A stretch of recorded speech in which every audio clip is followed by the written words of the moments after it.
यानंतर टॉप 9 बातम्या सुरुवात मराठा मोर्चाच्या बातम्यांपासून।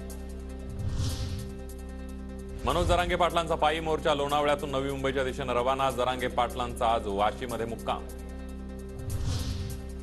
सरकारकडून मनोज जरांगेंच्या मनधरणीचे प्रयत्न। सरकारच्या शिष्टमंडळाची मनोज जरांगे यांच्यासोबत चर्चा, मात्र विभागीय आयुक्त आणि जरांगे यांच्यातील बैठक निष्फळ। लाखो समर्थकांसह जरांगे पाटलांची मुंबईच्या दिशेने कूच।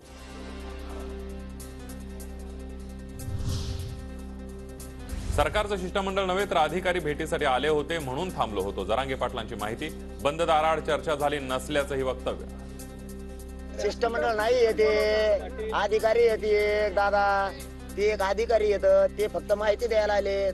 मी जेवण केलं नव्हतं तोवर मला टाइम वाचवायचा होता, म्हणलं चला बोला इथं जेवता जेवता बोला। सरकारचं शिष्टमंडळ जरांगे पाटलांच्या भेटीसाठी रवाना। नवीन GR घेऊन शिष्टमंडळ रवाना। मुंबई पोलिसांची मनोज जरांगे पाटलांना नोटीस। आझाद मैदानाची क्षमता 5000 लोकांची। नोटीशीतून जरांगेंना माहिती। हायकोर्टाच्या निर्देशानंतर नोटीस बजावण्यात आली। जरांगे पाटलांनी अधिकाऱ्यांसोबतची बैठक। जरांगे पाटलांची निष्फळ ठरलेली आहे, मी चर्चेस तयार। मुख्यमंत्री आणि दोन्ही उपमुख्यमंत्र्यांनी तोडगा काढण्यास यावं, जरांगे पाटलांकडून स्पष्ट। आजपासून लोक वाढायला सुरुवात होईल। कुणी जाळपोळ उद्रेक करण्याचा प्रयत्न केला तर त्याला पोलिसांच्या ताब्यात द्या। सरकारकडून दडपण आणण्याचा प्रयत्न झाला तर शांत रहा, मनोज जरांगे पाटलांचं मराठा समाजाला आवाहन। आपल्या आंदोलनात कोणी जाळपोळ उद्रेक करायचा प्रयत्न करतोय का याच्यावर बारकाईने लक्ष ठेवायचं। जागेवर सगळ्यांना धरायचा, त्याला बोट लावायचं आणि पोलिसांच्या गाडीत घुसळून टाकायचं।